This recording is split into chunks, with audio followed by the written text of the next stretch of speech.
The Pixel 7 and 7 Pro might just be the best smartphones I've ever used. But they kinda have to be. Up against Apple, who are now really tightly building both their hardware and their software together to extract the most out of what they have, Android has needed a company who can do the same. Who can show us what a truly built from the ground up optimized Android experience looks like. And that's why it had to be Google, the company who makes the software, to finally show us how. Now whether you go for the Pixel 7 at $599 or the 7 Pro at $899, the unboxing experience is about average for 2022.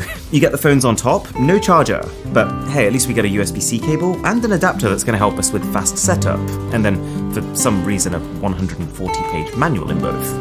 And here we have them, Pixel 7 and Pixel 7 Pro. So about a week before I switched over to these phones, I decided to go back to last year's Pixel 6 Pro to see where Google left off. And I was still, even in 2022, mostly blown away. It's this fantastical software experience that just feels alive. The phone takes some of the best point-and-click photos I've ever seen, compared to not just 2022 smartphones, but even professional cameras. And it's all packaged in this slick but distinctive futuristic shell that just screams my name.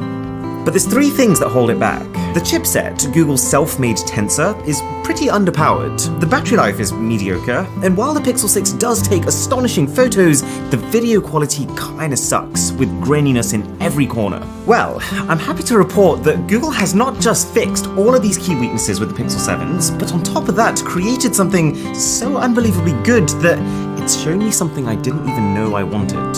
So let's start with design. I'm gonna be honest with you, when I first picked up these phones, I thought to myself, what have you done, Google? The two-tone colors that we had before were more interesting than the flat color options we have now. And there was something quite cool and mysterious about how the last phones just had this entire continuous band that was filled with unspecified Google camera magic. Compared to now where it's a bit more standard, like, okay, this bit here is a camera lens, this bit is, well, empty space. But since then, the Pixel 7s have grown on me quite a lot. I've started to appreciate the slightly more rounded corners, the clickier power button, how the sides now seamlessly connect to the camera visor on the back, as opposed to it feeling like a separate piece, and how the back itself is now made of a more scratch-resistant glass to last time. More than anything, I'm actually just really glad that they've kept this visor at all. It's a good design choice. It gives your fingers a natural place to rest, which isn't on the cameras. Even in landscape mode, when I'm playing games on this phone, I actually find that I'm using it as an additional way to grip the phone. And actually, the benefit of it being a matte finish this time makes that action feel a bit less icky. Not to mention that because the visor is even across the entire back, it makes the phone sit flat when resting on a table. The only thing that I can't get used to is the fact that the base Pixel 7, which has a flat display compared to the curved one on the 7 Pro, does feel a little sharp where that screen intersects with the body, which is not ideal given how much you're going to be swiping across it for gesture controls. The screens themselves are good though. You get a Full HD panel on the Pixel 7 and a larger Quad HD panel on the Pro. And I'm not actually bothered by the resolution, 1080p is plenty. The only thing that I don't love about the base model is the noticeably thicker chin at the bottom. It's not terrible, but having seen phones for less than $500 that have managed to get even borders all around would have been a nice touch. But once you get inside the phones, that's where things start to get juicy. Remember, the Pixel 7 and 7 Pro are the first phones to be powered by Google's second generation Tensor chip. That's a big deal, and yet nowhere has anyone mentioned how powerful it is. Not to worry, we'll do it.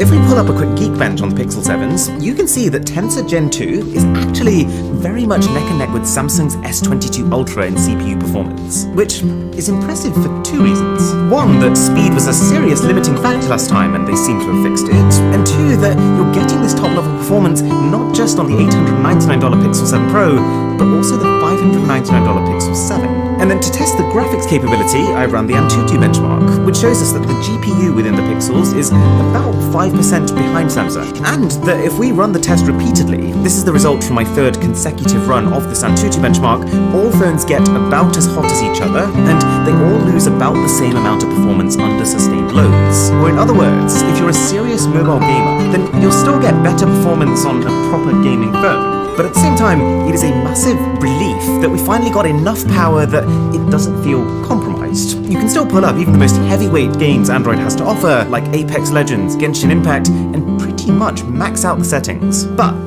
this Tensor G2 chip is not just about gaming. In fact, I don't even think Google mentioned gaming in their entire presentation. The key things that they focused on are how it benefits the day-to-day software experience and how it benefits the camera. And these are, no joke, the two best things about the Pixel 7s. For one, the improved AI core added to it can make your phone better able to understand your voice. I've tested this, by the way, and compared to the iPhone, accuracy is definitely a grade above, even nailing the punctuation. I've tried talking quietly, I've tried talking really loud.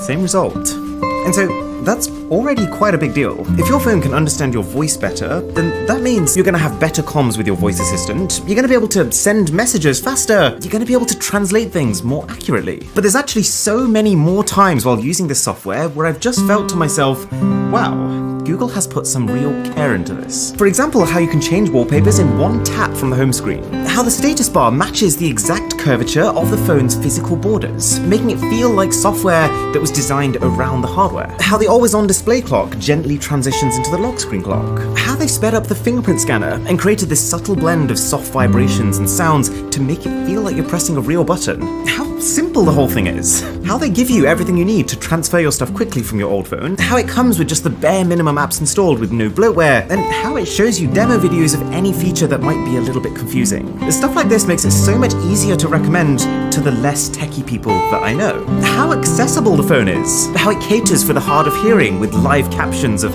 literally anything that you can see on your phone. And how it caters for the blind with guided access that makes sure that they can still take well-framed selfies. How the phone can predict what apps you're going to use next and display them on your icon dock, which, by the way, so far has been spot on for me, although I'm not hard to predict. And it all just happens really, really quickly. The Pixel 7 and 7 Pro both feel like well-oiled machines. You glide between apps, each opens and closes gracefully, and you're never really waiting for anything. I'm still slightly salty that this same smoothness still doesn't apply to switching between the various camera lenses, and I'm not super convinced by the stability of the software. I mean, the Pixel 6 developed a bit of a reputation for being buggy, and even here I've had two separate occasions where my phone seems to have forgotten what it was for a good 5 minutes. But I'm hopeful. Both Pixel 7s do get 3 years of major OS updates, which, while not the best anymore, thanks to Samsung swooping in and now offering 4, is still pretty good, and Google does tend to eventually figure out and patch the main bugs that any Pixel releases with. Oh, and also the battery life is good, and a sub to this channel would be good. Cool. That was horrendous. I apologize. I don't think I can work here anymore. No. Considering that the last phones had mediocre battery, and that the battery capacities have not really gone up here, I was surprised with how much life I was getting out of them. Genuinely, the smaller Pixel 7 has got the battery life of most larger Pro phones, and then the 7 Pro is right there with the iPhone 14 Pro Max, as not quite the very best, but in the highest tier. And I'd be willing to bet that the new Tensor chip has something to do with that. Just like it does with the cameras. Okay. Let's talk about these cameras. So the base Pixel 7 has two cameras, a 50 megapixel main one and a 12 megapixel ultra-wide. And I think you could make a pretty strong argument that there is no better camera system available for less than $600. And step one of that is the photo processing. When you take a photo on the Pixel 7 and open it up, you'll always notice that it spends a second or two processing that image. Every phone does this to some extent, but there is no phone that improves the result as much as this can. Like, it's not just that it adds a bit of sharpness, this thing applies noise reduction, it stitches together photos from both your main cam and your ultra-wide to improve sharpness. It uses AI to realistically reproduce your natural skin color on any one of the cameras and not just limited to the default camera app. It even optimizes the shape of your face, removing lens distortion, and combs through after you've taken to unblur features if you shook the camera too much. You can also use this unblur feature on any photo, even not taken on this phone. And it's kinda nutty, not gonna lie. Like, I purposefully took a blurry selfie on my Samsung Galaxy S22 Ultra, and yet this Pixel is better able to unblur it than the phone that took it. It's got to the stage now where the processing is so good that I've just come to trust the Pixel 7. I trust that even though things may not necessarily look the best in the camera preview, that when I click that shutter button, the phone will figure it out. And it's almost an exciting process, waiting to see what it's going to do with your shot. And the fact that this phone has no zoom camera, and yet can still take photos this sharp at 8 times magnification thanks to the same AI, is frankly absurd. Not to mention that in low light, while this isn't a giant leap over last year's Pixel, the fact that it captures those night shots in less time, leading to less blurry photos, combined with better dynamic range than the iPhone 14 Pro that controls the bright spots, keeps it very much on par with the best phones out there. The only caveats are a slightly exaggerated color palette, which I don't hate to be honest, and a slightly weaker ultra-wide camera, which becomes apparent when you look at the sky in this shot. But But here's the even more important news. Google has significantly improved the video.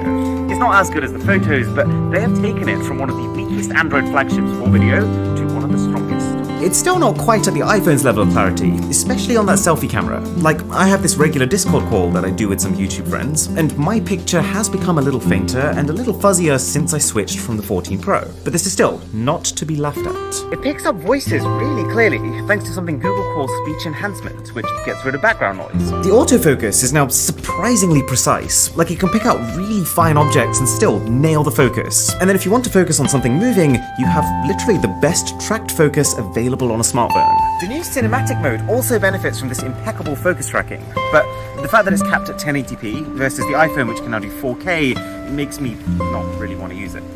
And then you've got the Pixel 7 Pro, which has the same core, but on top of that, it has a 5x zoom camera, which paired with all the fancy optimizations the Pixel 7s are doing to zoom shots anyways, means that actually you can take a zoom photo all the way up to about 12 times and not even be able to tell that it's not optical zoom. Way better than the iPhone 14 Pro zoom, but still not at the level of Samsung's. And it also has a wider ultra-wide camera than the base 7, which includes autofocus, meaning that you can now get close to things and take macro shots, which are not quite as close as the iPhone, but definitely as good as the iPhone's macros, thanks to Google's processing, again, just coming in clutch.